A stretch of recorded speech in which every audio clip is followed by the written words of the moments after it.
അസ്സലാമു അലൈക്കും വറഹ്മത്തുള്ളാഹി വബറകാതുഹു. അൽഹംദുലില്ലാഹ് വസ്സലാത്തു വസ്സലാമു അലാ റസൂലില്ലാഹ്. പ്രിയമുള്ളവരെ, അല്ലാഹു സുബ്ഹാനഹു തആല നമ്മെ എല്ലാവരെയും അനുഗ്രഹിക്കുമാറാകട്ടെ. എത്രത്തോളം വ്യവസ്ഥാപിതവും സുന്ദരവുമാണ് നാം ജീവിക്കുന്ന ഈ ലോകം.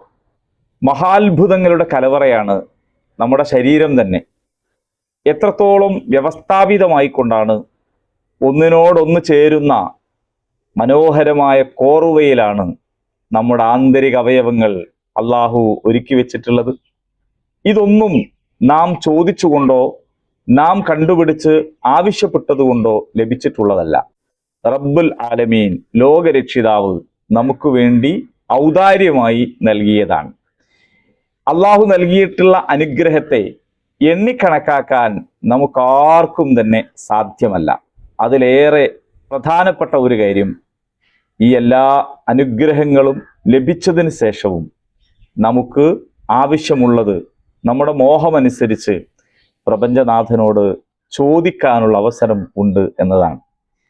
സാധാരണ മനുഷ്യർ തമ്മിലുള്ള ഇടപാടാണെങ്കിൽ ഒരാൾക്ക് എന്തെങ്കിലുമൊക്കെ ഔദാര്യം ചെയ്തു കൊടുത്താൽ വീണ്ടും തിരിഞ്ഞു നിന്ന് അയാൾ ചില ആവശ്യങ്ങൾ ഉന്നയിക്കുന്നത് മോശമായ ഒരു കാര്യമായിട്ടാണ് ആളുകൾ മനസ്സിലാക്കുക.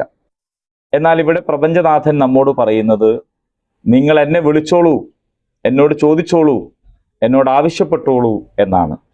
ആവശ്യപ്പെടാതിരിക്കുന്നവരെയാണ് അഹന്ത കാണിച്ച് പിന്തിരിയുന്ന ആളുകളെന്ന് വിശേഷിപ്പിക്കപ്പെട്ടിട്ടുള്ളത്.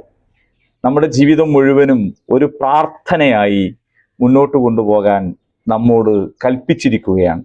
നേരം പുലർന്ന് നാം കിടപ്പറയിൽ നിന്ന് എഴുന്നേറ്റു വരുന്നത് മുതൽ നമ്മുടെ ജീവിത വ്യവഹാരങ്ങളുടെ മുഴുവൻ സന്ദർഭങ്ങളിലും ഒടുവിൽ നാം കിടപ്പറയിലേക്ക് തന്നെ വിശ്രമിക്കാൻ പോകുന്നത് വരെയുള്ള സന്ദർഭങ്ങളിൽ നിരന്തരമായി അള്ളാഹുവിനോട് ചോദിച്ചു കൊണ്ടിരിക്കുക എന്നതാണ് ഇസ്ലാം പഠിപ്പിക്കുന്നത്. നാം എന്ത് ചോദിച്ചാലും പ്രപഞ്ചനാഥൻ നമുക്ക് ആവശ്യമായതെല്ലാം നൽകും.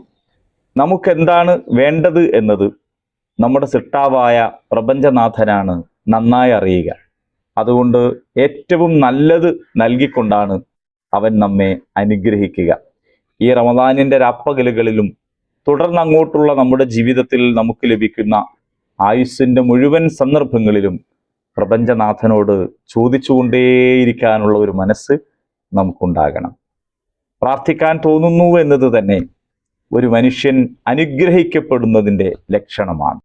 പ്രപഞ്ചനാഥൻ നമ്മെ എല്ലാവരെയും അനുഗ്രഹിക്കുമാറാകട്ടെ.